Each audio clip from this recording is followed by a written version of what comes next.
नमस्कार दोस्तों, मैं आप सभी का स्वागत करता हूं अपने यूट्यूब चैनल एग्ज़ाम कॉपी में।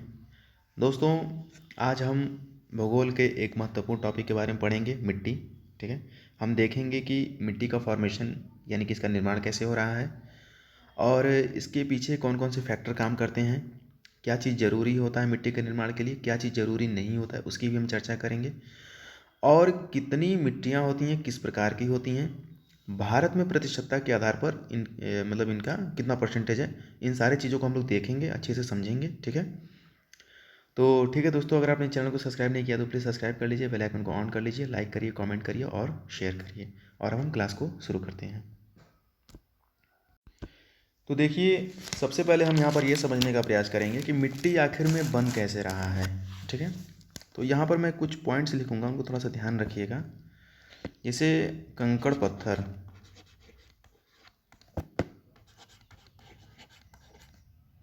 कंकड़ पत्थर, कंकड़ पत्थर। ठीक है।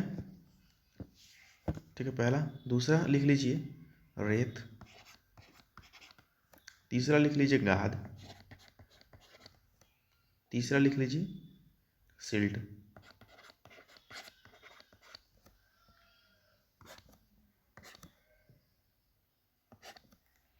तो कंकड़ पत्थर जो होता है ये 1 mm से यानी 1 मिलीमीटर से बड़ा होगा। ठीक है, कंकड़ पत्थर। अच्छा, रेत जो होगा ये 0.5 mm यानी कि इसका आधा। ठीक है। गाद जो होता है वो क्या होता है, वो 0.05 0.05 mm से भी छोटे होते हैं। ठीक है। और सिल्ट तो मतलब समझ लीजिए कि एकदम जैसे कि 0.01 ऐसे, मतलब आप समझ सकते हैं। ठीक है। तो इन सभी का जो मिश्रण जो होता है, ठीक है, वो क्या कहलाता है, वो मिट्टी कहलाता है। ठीक है। यानी कि मिट्टी में आपके कंकड़ पत्थर भी होंगे, रेत भी होगा, गाद भी होगा और सिल्ट भी होगा। ठीक है। ये कोई ज़रूरी नहीं है, लेकिन मेरा कहने का मतलब ये है, ये कोई ज़रूरी नहीं है कि ये चारों फैक्टर उसमें होंगे, लेकिन कहने का मतलब ये है कि इन्हीं चारों से मिल करके आपका मिट्टी का निर्माण होता है। ठीक है। तो हो सकता है कहीं कंकड़ कंकड़ पत्थर मिले, रेत मिले, गाद मिले, लेकिन सिल्ट ना मिले। हो सकता है कहीं रेत गाद मिले, सिल्ट मिले, लेकिन कंकड़ पत्थर ना मिले। तो आप बस ये समझिएगा कि ये 4 फैक्टर होते हैं मिट्टी के निर्माण के लिए। ठीक है। अच्छा, 1 मिनट।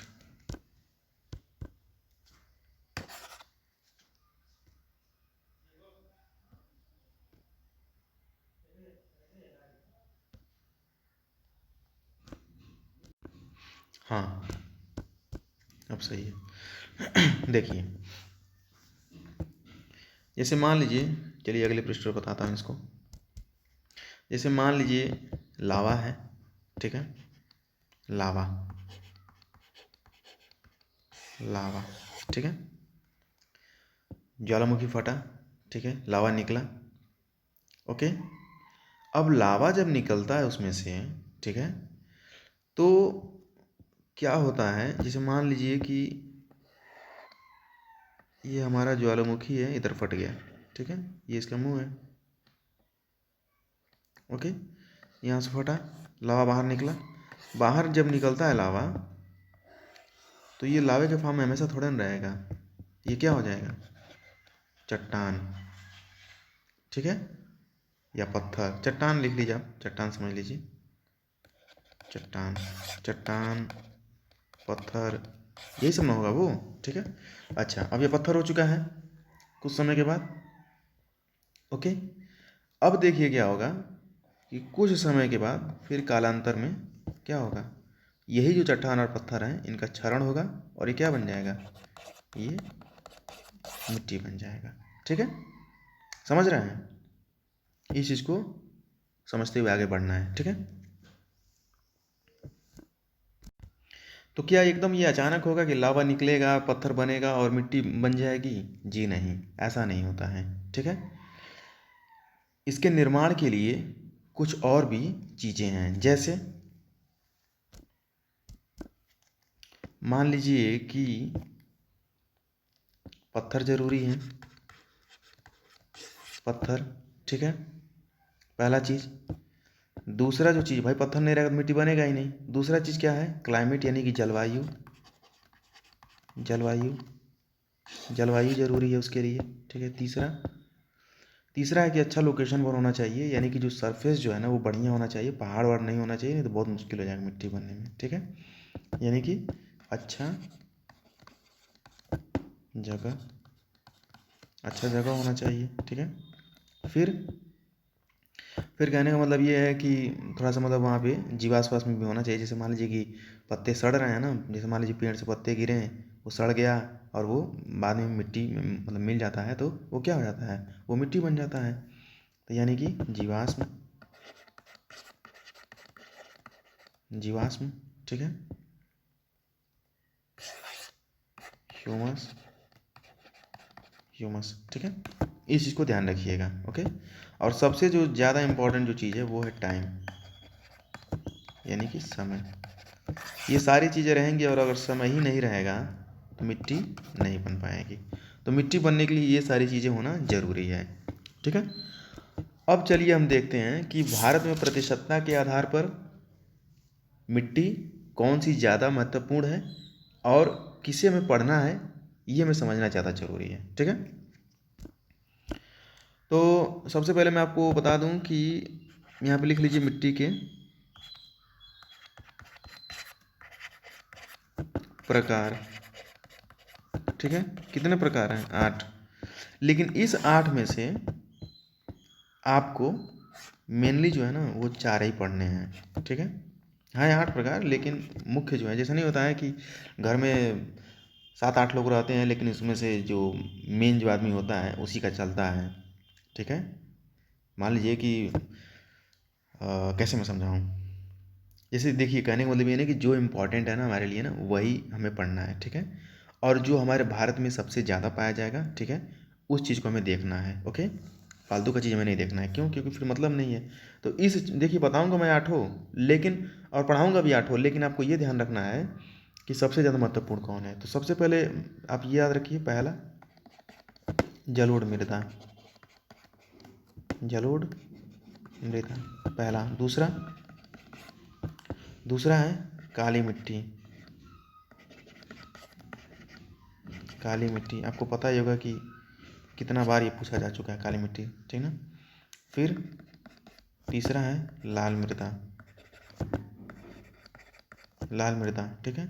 फिर चौथा है लैटराइट, लैटराइट, लैटराइट मृदा, इसको आपको ध्यान रखना है, ओके।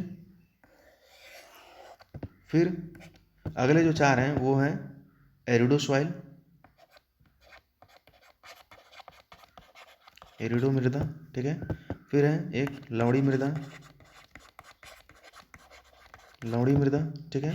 फिर तीसरा है पीएटी, मैं इंग्लिश में बता रहा हूँ आपको, ठीक है, पीएटी मृदा, ओके। और चौथा है ये forest and mountain soil, forest and mountain soil, ठीक है।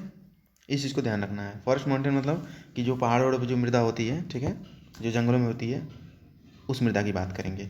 देखिए कहने का मतलब ये कि ये जो 4 है ना ये इतना इम्पोर्टेंट नहीं है, ठीक है। लेकिन ये जो 4 हैं ये मोस्ट मोस्ट इम्पॉर्टेंट हैं, टू इम्पॉर्टेंट, बहुत ज़्यादा महत्वपूर्ण है, ठीक है। और इन्हीं चारों को हमें देखना है। पहले हेडिंग डाल दीजिए जलोढ़ मृदा, जलोढ़ मृदा, ठीक है। तो भारत के 47% हिस्से में ये पाई जाएगी, ठीक है। और भारत के कौन से हिस्से में पाई जाएगी, तो चलिए मैप से हम इसको बताते हैं ताकि आपको भूले ना, ठीक है। क्या है ना कि मैप से कोई चीज़ अगर आदमी देख लेता है ना तो फिर कभी भूलता नहीं है जल्दी, ठीक है। ये भारत हो गया। तो ये वाला जो रीजन है,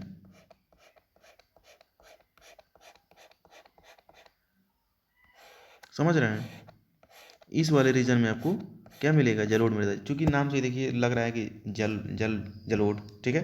यहाँ से थोड़ा सा मतलब इसको समझने का प्रयास करिएगा, ठीक है। तो नोट करिए इसमें क्या क्या उत्पादन हो सकता है, तो गेहूं का हो सकता है। इस मृदा में समझिए कि मतलब सब कुछ हो सकता है, ठीक है। गेहूं है, दालें हैं, गन्ना है, चावल है, ठीक है, कपास है, तंबाकू है, तंबाकू इत्यादि जो है यहाँ पर उत्पादित किया जा सकता है, ठीक है।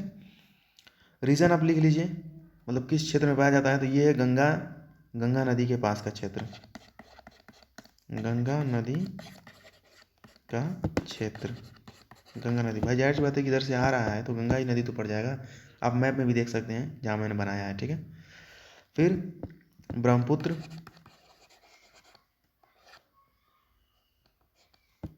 ब्रह्मपुत्र का क्षेत्र, ब्रह्मपुत्र का क्षेत्र इसमें पड़ जाएगा, ठीक है।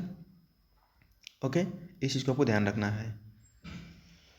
और नोट कर लीजिए, महानदी,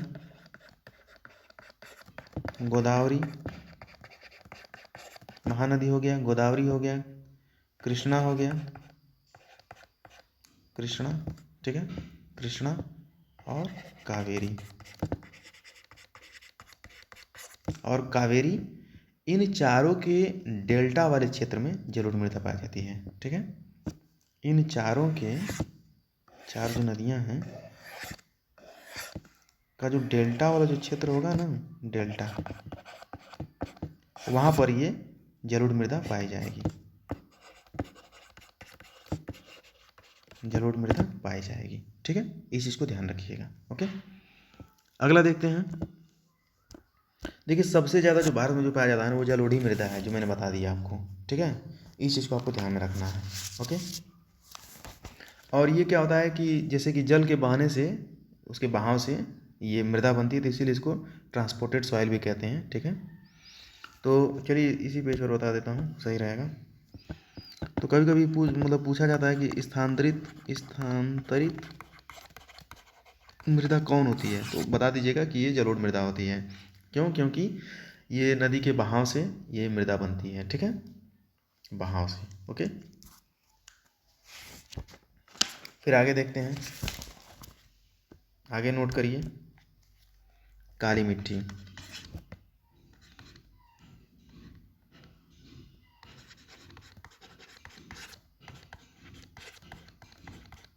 काली मिट्टी, ठीक है।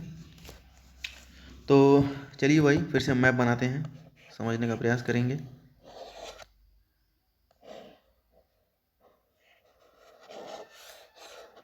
काली मिट्टी, ठीक है, ये कहाँ पर है, तो ये आपको मिलेगा बेसिकली इस वाले क्षेत्र में, गुजरात, और ये जो सारा क्षेत्र है ना, इसमें आपको मिल जाएगा, ठीक है, समझ रहे हैं, ये पूरा एरिया, इसमें आपको मिल जाएगा काला मिट्टी, काली मिट्टी, ठीक है।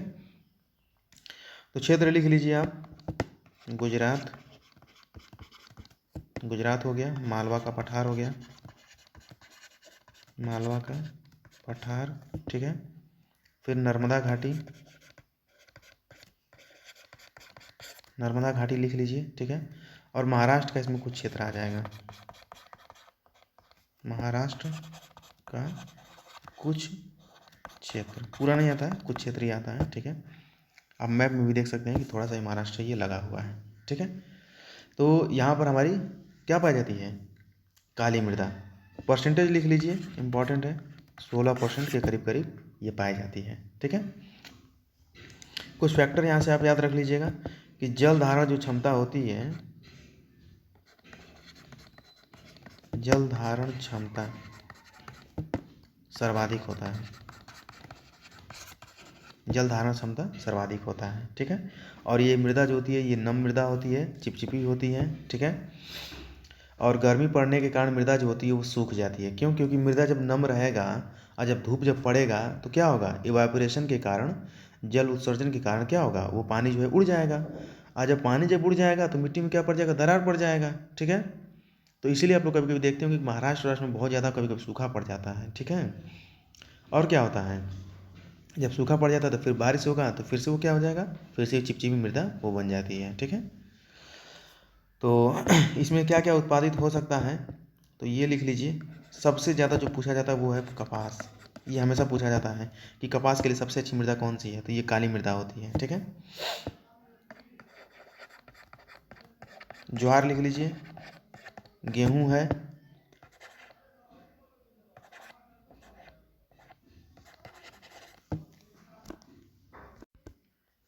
तंबाकू हो गया, सोयाबीन हो गया। जाहिर सी बात है कि नर्मदा घाटी में भी अगर पाया जाता है तो सोयाबीन तो होगा ही, मध्य प्रदेश का क्षेत्र आ जाता है। ठीक है, सनफ्लावर लिख लीजिए, इत्यादि। ठीक है, तो इन सारी चीज़ों का आपको ध्यान में रखना है। ओके, ये काली मृदा से संबंधित जो भी चीज़ें हैं आपको मैंने बता दिया। ठीक है, आगे देखते हैं लाल मृदा।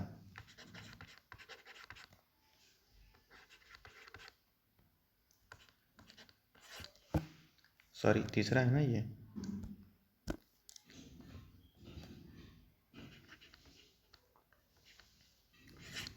ठीक है, देखिए, तो पहले वही भारत का नक्शा बना लेते हैं हम लोग। देखिए, थोड़ी सी ये क्लास लंबी जाएगी, मैं जान रहा हूँ। ठीक है, लेकिन इसको बीच में ख़त्म भी नहीं किया जा सकता है, कोई मतलब नहीं है 2 क्लास लेने का। ठीक है, 3-4 मिनट एक्स्ट्रा बस होगा। लाल मृदा क्षेत्र क्या समझ में आ रहा है यहाँ से? अरे भाई, सीधी सी बात है, नोट करिए। उड़ीसा हो गया, छत्तीसगढ़ हो गया, छत्तीसगढ़ हो गया। ठीक है, झारखंड लिख लीजिए, झारखंड हो गया। ठीक है, तमिलनाडु लिख लीजिए, तमिलनाडु हो गया। ठीक है, इन सारे क्षेत्रों में क्या पाया जाता है? लाल मृदा। और पूर्वी घाट आप लिख सकते हैं, पूर्वी घाट। ठीक है भाई, ये पूर्वी घाट ही तो है। ठीक है, इस प्रकार से आप इसको थोड़ा सा याद रखने का प्रयास करेंगे। ओके, लाल क्यों होता है? सबसे पहले तो ये पूछा जाता है कि इसका लाल रंग क्यों होता है, तो ये होता है आयरन ऑक्साइड के कारण। आयरन ऑक्साइड, आयरन ऑक्साइड के कारण इसका रंग लाल होता है। ठीक है, और ये क्रिस्टलाइन पत्थरों से बनता है। यही वजह है कि इसमें ये जो मतलब ये जल धारण क्षमता जो होती है ना, जल धारण क्षमता, वो क्या होता है? एकदम कम होता है। ठीक है, तो हमने क्या देखा कि काली मृदा में जल धारण क्षमता ज़्यादा थी और लाल मृदा में जल धारण क्षमता कम हो गई है। ठीक है, अच्छा, क्या क्या इसमें उत्पादित होता है? तो इसमें होता है मोटा अनाज, मोटा अनाज इसमें उत्पादित होता है। ठीक है, ध्यान रखिएगा। और इसमें आलू भी मतलब जैसे कि उत्पादित हो सकता है। ठीक है, ओके, इसमें फास्फोरस प्लस नाइट्रोजन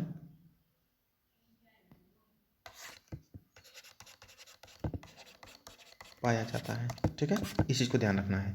तो हमने लाल मृदा में क्या देखा कि इसका रंग लाल क्यों है। ठीक है, ये किस क्षेत्र में पाया जाता है, इसमें जल धारण क्षमता क्या है, और किस प्रकार के अनाज इसमें उत्पादित हो सकते हैं। ठीक है, अब हम देखते हैं चौथा, वो है लैटराइट। लैटराइट मृदा। ठीक है, फिर से हम नक्शा बना लेते हैं। देखिए, मैप से थोड़ा सा पढ़ने में ये मतलब फ़ायदा हो जाता है ना कि जो चीज़ें होती हैं ना वो भूलती नहीं हैं, इस वाले क्षेत्र में आपको मिलेगी। ठीक है, लैटराइट मृदा। ओके, तो लिख लीजिए कर्नाटक, केरल,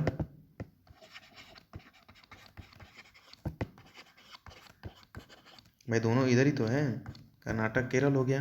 ठीक है, और थोड़ा सा हिस्सा तमिलनाडु में भी है, यहाँ पर तमिलनाडु में भी आप कर सकते हैं, थोड़ा सा लिख लीजिए तमिलनाडु, तमिलनाडु में। ठीक है, और मेनली पश्चिम घाट, पश्चिम घाट हो ही गया, आप समझ रहे हैं, जैसे उधर पूर्वी घाट था वैसे, जैसे लाल मृदा के लिए पूर्वी घाट, वैसे लेटराइट के लिए कौन सा है?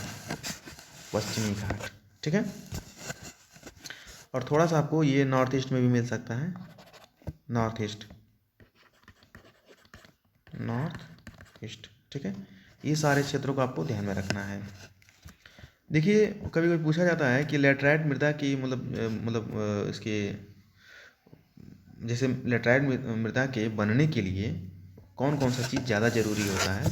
तो दो चीज़ याद रखिएगा, ये मृदा वहीं एग्जिस्ट करेगी, वहीं विद्यमान होगी, ठीक है, जहाँ पर उच्च वर्षा होगा, ठीक है, और उच्च ताप होगा। आप खुद देख लीजिए कि कर्नाटक में हाई टेम्परेचर भी होता है और बारिश भी होता है। क्यों? क्योंकि सबसे पहले बारिश यहीं से होते हुए शुरू होता है, ठीक ना। वो जब मानसून पढ़ेंगे तो वहाँ पे देखेंगे, ओके। और ढलान वाला क्षेत्र होना जरूरी है, ढलान वाला ढलान वाला क्षेत्र होना जरूरी है, ठीक है। तो ये तो हमने देख लिया कि इसके फॉर्मेशन के लिए क्या जरूरी है, इसके निर्माण के लिए क्या जरूरी है, ठीक है। हमने क्षेत्र देख लिया, ओके। और इसमें जल धारण जो क्षमता होती है वो एकदम जीरो होता है, ठीक है। जल धारण क्षमता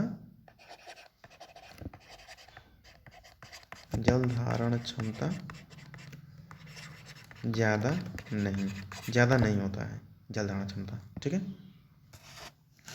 इसमें क्या क्या मिलता है, तो इसमें आपको मिल जाएगा वही नाइट्रोजन, फास्फोरस, ठीक है, कैल्शियम, ये सारी चीज़ें आपको इसमें इस मिट्टी में मिल जाती हैं, ठीक है।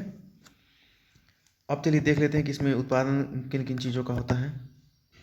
तो उत्पादन में आप लिख लीजिए कॉफ़ी,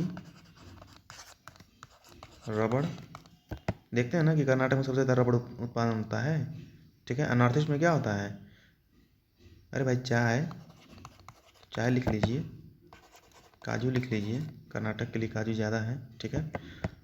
फिर मसाले, मसाले में केरल ज़्यादा है, ठीक है। तो ये सारी जो चीज़ें हैं यहाँ पर, ये सारी फसलें उत्पादित होती हैं लेटराइट मृदा में, ठीक है। तो देखिए चार ही मृदा हमारे लिए काफ़ी ज़्यादा महत्वपूर्ण है और चारों के बारे में हमने अच्छे से देख लिया है, कौन कौन से क्षेत्र में है ये हमने सब कुछ देखा है, ठीक है। इसलिए मैंने मैप के साथ आपको बताया ताकि आपको दिक्कत ना हो, ओके। और बाकी जो फॉरेस्ट मृदा है बस इतना समझ लीजिए कि वो हिमालय में पाया जाता है, और जो पेटी मृदा जो है वो तो बहुत ही कम पाया जाता है। तो देखिए कहने का मतलब ये है ना कि जो इम्पोर्टेंट नहीं इसको क्या मतलब कोई मतलब नहीं है पढ़ने से, ठीक है, और कोई फ़ायदा भी नहीं होगा। तो बस एक आप देख सकते हैं ये लवणी मृदा, चलिए बता देता हूँ। लवणी मृदा बहुत ज़्यादा इंपॉर्टेंट नहीं है, बस इतना समझिए कि राजस्थान वाले क्षेत्र में ये पाया जाता है, ठीक है। फॉर्मेशन जब इसका होता है तो सिंचाई के बाद NaCl ऊपर आ जाता है। NaCl मतलब समझ रहे हैं ना, वही नमक, सोडियम हाइड्रोक्लोराइड, ठीक है। सोडियम हाइड्रोक्लोराइड कह रहे हैं, सोडियम क्लोराइड, ये क्या है, ये नमक का फार्मूला है, नमक। जब सिंचाई होता है खेतों में, मान लीजिए खेत है, यहाँ पर सिंचाई हुआ पूरा, तो ये ऊपर आपका आके ये लग जाता है, ठीक ना। तो ये सारी चीज़ें हैं लवणी मृदा, बाकी जो तीन हैं वो ज़्यादा इंपॉर्टेंट नहीं है, ज़्यादा का मतलब बिल्कुल इंपॉर्टेंट नहीं है समझ लीजिए, ठीक है। लेकिन ये जो चार मैंने बताया है इनको आप विशेष रूप से देखिएगा, समझिएगा, मैप बना बना करके पढ़िएगा। चलिए एक लास्ट मैप पर इसको हम थोड़ा सा समझने का प्रयास करते हैं। एक बड़ा सा भारत का नक्शा बना लेते हैं और उसी में हम सबको दिखा देंगे, ठीक है। बड़ा बनाना पड़ेगा पूरा।